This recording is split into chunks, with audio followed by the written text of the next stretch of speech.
Hello everyone, this is Blue Skyver from Montreal. I took with me the Avata 360 today and went over the Verdun shore facing the Nuns Island.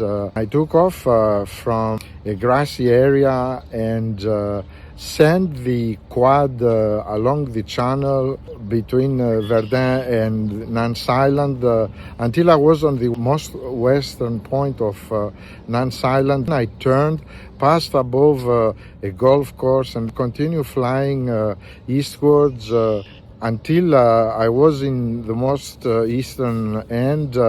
We can see from afar the Pont Champlain bridge that I flew previously, and then I brought it back the same way. We can see from afar the Cityscape of Montreal as well as the Verdun shore, and then landed it.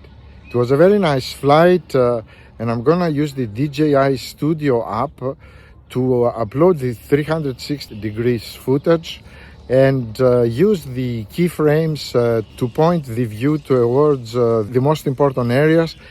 And this is an amazing feature.